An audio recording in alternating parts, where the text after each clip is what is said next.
चलिए, आज एक बड़ी दिलचस्प कहानी सुनते हैं। नाम है दो दरवाजों वाला स्टेशन। ये एक ऐसी कहानी है जो शायद हमें अपनी जिंदगी के बारे में दोबारा सोचने पर मजबूर कर दे। अच्छा, कभी मन में एक ख्याल आया है कि काश काश मैंने वो फैसला लिया होता, या फिर काश मेरी जिंदगी आज कुछ और होती। ये एक ऐसा एहसास है ना जो हम में से कई लोगों को होता है। हमें लगता है कि शायद हमने गलत रास्ता चुन लिया। तो हमारी कहानी का जो मेन कैरेक्टर है उसका नाम है आर्यन, और वो बस इसी कश्मकश में जी रहा है। उसे हमेशा यही लगता है कि उसकी जिंदगी में कुछ कमी है, कुछ अधूरापन है, और इसकी वजह उसके अतीत के फैसले, जिनका उसे बहुत अफसोस है। मतलब सोचिए, आर्यन के लिए तो हर दिन एक बोझ जैसा था। उसे हर पल यही लगता रहता कि उसने कोई बहुत बड़ी गलती कर दी है और उसकी जो असली बेहतर जिंदगी थी ना, वो कहीं और ही उसका इंतजार कर रही है। और यही सोच उसे अंदर ही अंदर खाए जा रही थी। और फिर एक दिन आर्यन की जिंदगी में एक बहुत ही अजीब मोड़ आता है। वो अचानक एक रहस्यमयी मेट्रो स्टेशन पर पहुंच जाता है, एक ऐसी जगह जो उसे अपनी जिंदगी का सबसे बड़ा और सबसे मुश्किल चुनाव करने का मौका देने वाली थी। उस स्टेशन पर और कुछ नहीं था सिवाय दो दरवाजों के। एक पर लिखा था जो तुम हो, मतलब उसकी आज की जिंदगी, और दूसरे पर लिखा था जो तुम बन सकते थे, यानी वो जिंदगी जिसके वो हमेशा सपने देखता था। जरा सोच कर देखिए, कितना बड़ा फैसला था ये। और जाहिर सी बात है, उसके मन में जो काश की आवाज़ हमेशा गूंजती रहती थी, उसने उसे दूसरे दरवाजे की तरफ खींच लिया। उसने वो दरवाज़ा खोला और उस रास्ते पर कदम रख दिया जिसे उसने कभी चुना ही नहीं था, ये देखने के लिए कि आखिर वहाँ क्या है। तो अब आर्यन को वो दुनिया दिखने वाली थी जिसकी उसने सिर्फ कल्पना की थी। ये वही जिंदगी थी जिसके बारे में वो हमेशा सोचता था कि अगर उस दिन मैंने वो फैसला लिया होता तो आज मेरी जिंदगी ऐसी होती। जैसे ही वो दरवाजा खुलता है, आर्यन की तो आंखें फटी की फटी रह जाती हैं। वो एक बहुत बड़ा कामयाब बिजनेसमैन है। उसके पास एक महल जैसा घर है, दुनिया भर की दौलत है।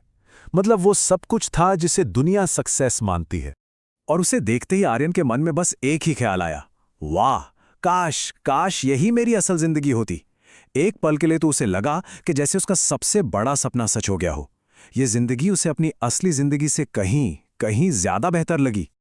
लेकिन कहानी का असली मोड़ तो अब आता है। जैसे जैसे वो उस जिंदगी को और करीब से देखता है ना, एक बहुत ही डरावना सच उसके सामने आता है।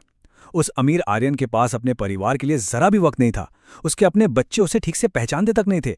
वो दौलत और शोहरत के उस ढेर पर बिल्कुल अकेला था और हर वक्त तनाव में रहता था। ये सब देखकर आर्यन को एक झटका लगता है और वो वापस अपनी दुनिया में, पहले दरवाजे की दुनिया में लौट आता है। और यहीं पर उसके देखने का नजरिया पूरी तरह से बदलने वाला था। हाँ, ये सच है कि उसकी अपनी दुनिया में पैसे कम थे, घर भी छोटा था। लेकिन जैसे ही वो घर के दरवाजे पर पहुंचा, उसके बच्चे पापा पापा चिल्लाते हुए दौड़कर उसे लिपट गए। ये उस दूसरी दुनिया की ठंडी खामोशी से बिल्कुल अलग था। और बस उसी पर आर्यन को सब समझ आ गया। उसे एहसास हुआ कि जिसे वो आज तक अपनी जिंदगी का अधूरापन समझकर कोसता रहा, असल में वही तो पूर्णता थी। असली खुशी, असली दौलत पैसों में नहीं, बल्कि इन छोटे छोटे प्यारे पलों और रिश्तों में थी। तो इस कहानी से हमें क्या सीखने को मिलता है? आर्यन का ये जो सफर था, ये हमें अपने आज की कीमत के बारे में एक बहुत जरूरी सबक सिखाता है। देखिए, कहानी का जो सेंट्रल आइडिया है वो ये है कि हर सफलता की एक कीमत होती है। जिंदगी का हर चुनाव एक लेन देन जैसा है। अगर कोई रास्ता हमें कुछ देता है तो यकीन मानिए वो हमसे कुछ छीन भी लेता है। आर्यन को दौलत तो मिली, लेकिन उसने अपने परिवार का प्यार और सुकून खो दिया। और ये चीज ना हमारी अपनी जिंदगी पर भी बिल्कुल फिट बैठती है। हम अक्सर दूसरों की कामयाबी देखते हैं, उनकी चमक दमक देखते हैं और अपनी जिंदगी से उसकी तुलना करने लगते हैं। लेकिन हम कभी भी पर्दे के पीछे की कुर्बानियों को, उनके संघर्ष को नहीं देख पाते जो उन्होंने उस मुकाम तक पहुंचने के लिए दी हैं। तो आखिर में एक सवाल अपने आप से पूछ कर देखिए, जिस जिंदगी को शायद हम अधूरा या बहुत सामान्य समझते हैं, क्या पता वो किसी और इंसान का सपना हो? शायद असली खुशी काश में नहीं, बल्कि आज में, हमारे पास जो है उसे दिल से महसूस करने में है।